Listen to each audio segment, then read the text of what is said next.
Manni Maree Waliigala Dhimma Islaamummaa Itiyoophiyaa yaa'ii idilee waliigalaa isaa 15ffaa gaggeessuun hojiilee bara 2010 keessa hojjetaman qoratee kan bara 2011 keessa hojjetaman ammoo bajeta waliin raggaasiseera. Yaa'ii gaggeeffame kanarratti miseensonni hojii raawwachiistuu mana marichaa kan naannoo fi magaalota ulaamonni fi keessummoonni affeeramaniitu jiru. Yaa'ii gaggeeffamee fi konferaansii Ulamaa'oota Ebla 23 hoteela Sharaatanitti gaggeeffamu ilaalchisuun pirezidaantiin mana marichaa Sheekh Muhammad Amin Jamaal miidiyaaleef ibsa kennanii jiru. Yaa'ii kanarratti gaaffiin nagadhiisa pirezidaantii mana marichaa irraa ka'ee fudhatama hin argatiin hafe. Filannoon hanga gaggeeffamutti yookiin yaa'iin majlisaa biyyoolessaa Ebla 23 bara 2011 hanga gaggeeffamuu fi kallattiiwwan kaa'amanis hanga murtaa'anitti Sheekh Muhammad itti gaafatamummaa isaaniirra akka turan waliigalameera. Yaa'iin gaggeeffame kunis ibsa ejjennoo abbaa qabxii 10 baasuun xumurame kan jedhan Sheekh Muhammad qabxii kana keessaa konferaansiin Ulamaa'oota Ebla 23 gaggeeffamu karaa nagaan akka xumuramuuf gahee keenya ni baana, tokkummaa hordoftoota amantichaafis ni tumsinaa kan jedhu isa tokkodha.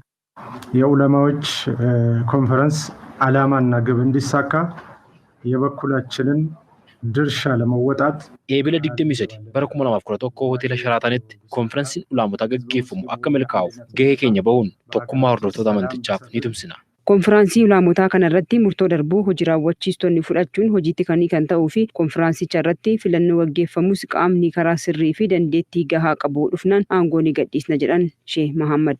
የነገው የዑለሞች ጉባኤ በሚያስቀምጠው በሚሰጠው አቅጣጫ መሰረት ይሄን ኃላፊነት ቦታ ለመረከብ konferaansii Ulamaa'otaa boru gaggeeffamu kanarratti kallattii fi murtoo darbu fudhachuun bakka itti gaafatamummaa kana qaama dandeettii gahaan qaba jedhee dhufeef aangoo ni gadhiifna. Hojiilee ji'oota sagan darban koreen 9 ministeerri muummee Dr. Abiyyiin hundaa'an hojjetaniif beekamtiin ni kennamaa jiran. Konferaansii Ulamaa'otaa gaggeeffamu kanarratti sanada qophaa'e kan dhiyeessan koree jijjiiramaa musliimotaa 9 hundaa'an ta'uunis ibsameera. Walchakkuu fi darbee maqaballeessii adeemsa bulchiinsa mana marichaa irratti ka'us manni marichaa ni balaaleffata kan jedhan Sheekh Muhammad hordoftoonni amantichaa hundi bakka jiranitti tokkummaa fi guddina biyyattiif tumsuu qabu jechuunis dhaamanii jiru.